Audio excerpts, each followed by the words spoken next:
কুমিল্লার নাঙ্গলকোটে ইউপি সদস্য আলাউদ্দিনকে বাড়ির সামনে থেকে তুলে নিয়ে গিয়ে কুপিয়ে ও গুলি করে হত্যার ঘটনায় প্রধান আসামিকে ঢাকার হাতিরঝিল মগবাজার রেলগেট এলাকা থেকে গ্রেফতার করে র্যাব। শুক্রবার দিবাগত রাতে অভিযানটি শেষ করে র্যাব।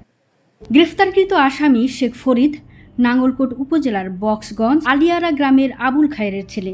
শনিবার সকাল 10:30টার দিকে কুমিল্লা অশোকতলা এলাকায় র্যাব অফিসে সংবাদ সম্মেলনে এসব তথ্য দেন র্যাব 11-র কুমিল্লার কোম্পানি কমান্ডার মেজর সাদমান ইবনে আলম।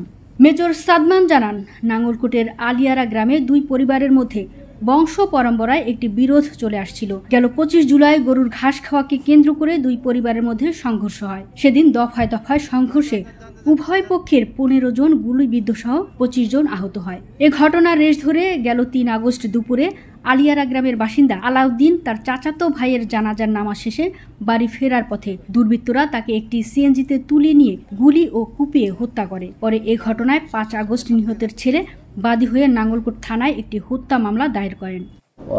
যেহেতু আন্ডার ইনভেস্টিগেশন, উনি যতটুকু ওনার ভাষ্যমতে উনি স্পটে উপস্থিত ছিলেন, তদন্ত চলমান থাকবে। আসলে কিভাবে উঠিয়ে নিয়ে গেছে এটা আসলে আইও আপনাদেরকে পরে ডিসক্লোজ করবে। আন্ডার ইনভেস্টিগেশন ম্যাটার নিয়ে এতটুকু বলাটা ঠিক হবে না। আসামির উপস্থিতি আমি নিশ্চিত করেছি যে ওই জায়গাটায় আসামি উপস্থিত ছিল এবং তার সাথে পূর্ববর্তী বিরোধ ছিল, কারণ তার বাবাকে আঘাত করা হয়েছে পূর্বে দুই ফ্যামিলির কোন্দলের কারণে। এই কারণে তাদের মধ্যে বিরোধ ছিল, একটা জিত ছিল, এই কারণে উক্ত ঘটনা ঘটেছে।